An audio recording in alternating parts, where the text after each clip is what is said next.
Hello, gentlemen, and welcome to another Palavie Market Research video. Today, I'm going to be helping you identify what a scam is and the patterns that lead to you getting screwed over. Because it's a tricky thing out here in the world of crypto. And at the end of the day, we want you, if you're in this community, to be the safest, most cunning speculators in the marketplace. Okay? So, we don't want anyone losing any of our precious tokens to some freaking dork who's probably obese in his basement playing video games all day and is nihilistic and doesn't believe in our Lord and Savior Jesus Christ. So, we're going to identify first the different types of scams. Okay. Happy Easter to each and every one of you, by the way. Now, there are 5 scams that are, the most common that you'll see in specifically the crypto ecosystem. This can also fully apply to finance, financial products, and even something like a SPAC, right? Special purpose acquisition company. So, first we have our phishing, right? So, this is when you're impersonating a legitimate institution where I'm like, it's like those phone calls where it's like, hey, I'm Bank of America and I need you to give me your social security number and blah, blah, blah, right? So, that is obviously where one of the most common techniques for extracting personal information, financial information, wallet addresses, blah, blah, right? Where they're just fishing for you to make a mistake where they can capitalize on that information or just the money you send them, right? Then you have Ponzi schemes and pyramid schemes, okay? This is typically where you're promising high returns with investments from new participants paying off earlier ones, right? So there's like a social community component to these that are very, very common, and they're always pitching something that feels too good to be true. And whenever you're feeling or experiencing whether or not something is too good to be true, it probably is. Okay. All of us have likely learned the hard way on something like this. And I know a lot of my friends have. I know I was really close in college to getting sucked into some of these, multi level marketing schemes. So be vigilant.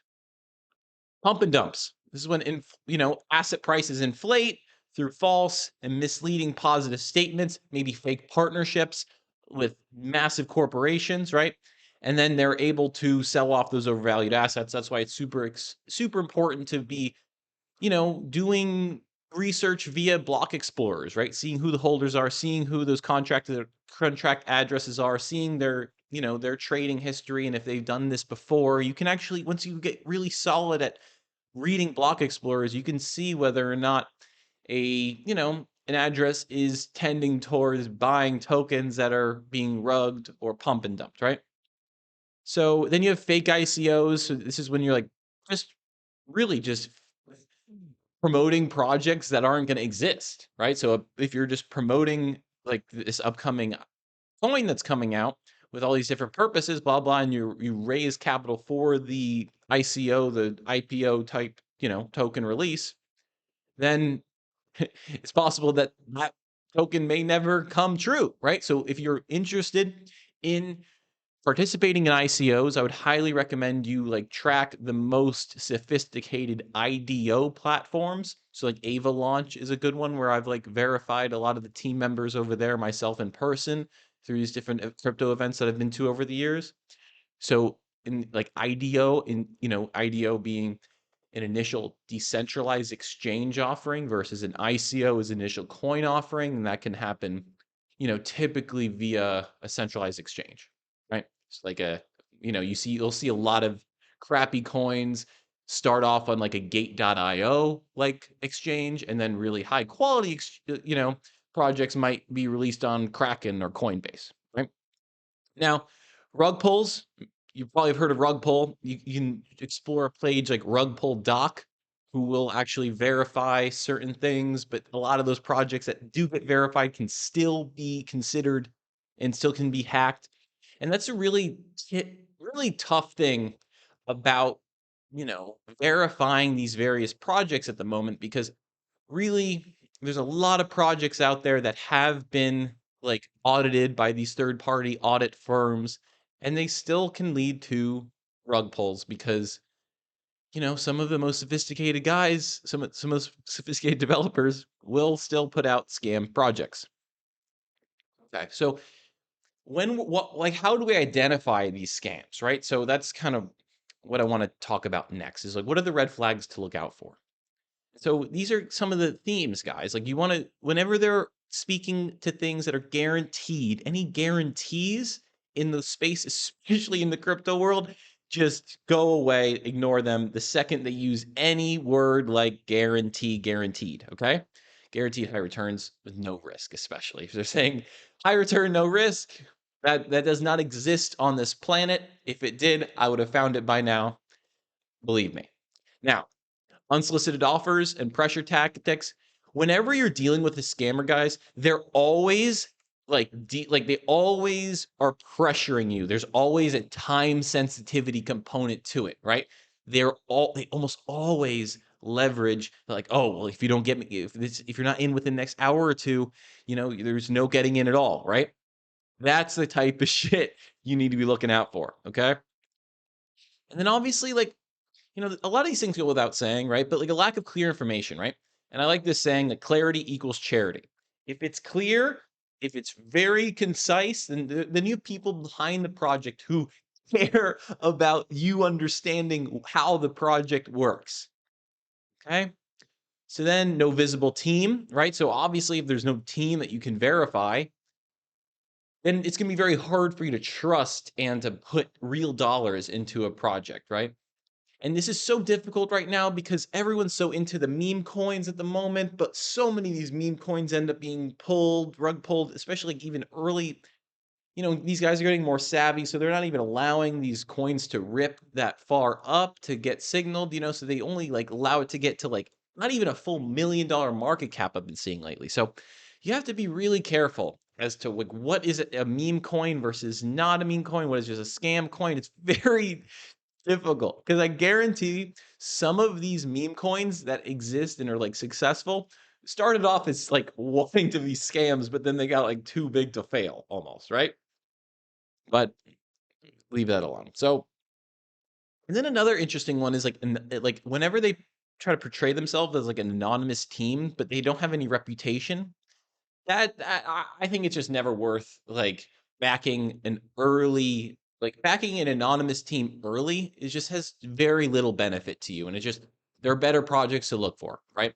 You want to find because there are competent anonymous teams out there. That's undeniable. There's undeniable. There's amazing anonymous teams out there, but you don't want to be early on an anonymous team. It's just not worth it. And then unrealistic promises, that this kind of goes back to the guaranteed high risk, no return. And then excessive complexity. If it's just like pointlessly complex, right? And you don't understand it, then you don't understand it. Leave it alone. Move on. And that applies to every investment period. Like one of the things that you'll hear like investment bankers talk about, like especially the former ones who have a bad taste in their mouth after they've left these institutions like Goldman Sachs, Morgan Stanley, Lehman Brothers, whatever, is that they have this ethos over there of like selling the most sophisticated product to the least sophisticated investor, right? So the really fucking savvy scammers might be in a suit and tie, okay? And they might be trying to sell you a super sophisticated product that isn't, which is like fee abundant, right? And like a lot of these mutual funds are kind of that way, right, guys? Like where they're pretty much putting it into the S&P 500. They're taking 3 to 4% of that in fees. And if you there's like, especially with investing, guys, nothing ever needs to be complex. Okay? Everything should be simple. So some more red flags to look out for. If roadmaps are inconsistent or non-existent at all, that's probably not a good sign. If there's a lot of social media and community manipulation, so like especially if they're deleting negative comments and you're seeing that pattern, you just may as well just move away and just keep moving, right? And then another one is copycat projects or websites. So this is very, very common and I know a lot of guys who have had their websites, and I've been the victim of this too, where guys will literally copycat your website, rebrand it slightly, and direct people in your community to that, right? Very common. Very, very common. Last slide on this. So Another big one, and this is becoming more and more popular ever since like more people understand if affiliate programs post like the Andrew Tate nonsense, is that like a lot of these people will design shitty affiliate programs. And if people are pitching you affiliate programs like that, then you just want to just move on, ignore it. And if there's no like no white paper, just like if there's no light paper even, there should always be something that like that some like a document outlining the goals and values of a project, especially for a decentralized application, because if you don't have that kind of founding document, then you don't even know where, like what direction, what values this, organization has, and if they don't have any values, if they don't have these stated goals, if they don't have a true vision, then you don't want even, and even if they're like they seem competent anyway and they're not scammers, you don't want to back that at all. And then a big one, this is a big one. High fees on withdrawals or transactions. So if you just are like trying to get into this meme coin that your friend sent you and he's like, oh, this is the next big meme coin, blah, blah. And you see that like in order to get into it, you need to like pay a 30% fee, that's a scam. Immediately scam, scam, scam, scam, scam, scam. Okay. So how do you protect yourself? How do you like protect yourself from all of these freaking red flags, right? Like, what do you do? Well, you obviously research. You do your own research. You do your own research supplements like Pallavi Market Research, right? Where we just, that's what we are. We're a do your own research supplementation. We just help you a little bit with the research. That's it. But you want to secure your personal information? Never share personal information. Never share your parents' personal information. Never share your dog's personal information. No personal information should ever be shared with anyone. You want to try to use reputable platforms. Again, like there's no reason to like use the savvy cool shit, guys. Just use the Trader Joe's, use these sushi swaps, use the Uniswaps, use the Coinbase to onboard yourself, the Geminis, like that's the thing. You should have like a reliable fiat onboarding exchange. So that's a centralized exchange where you can get your fiat into a cryptocurrency like an Ethereum or an Avalanche, right?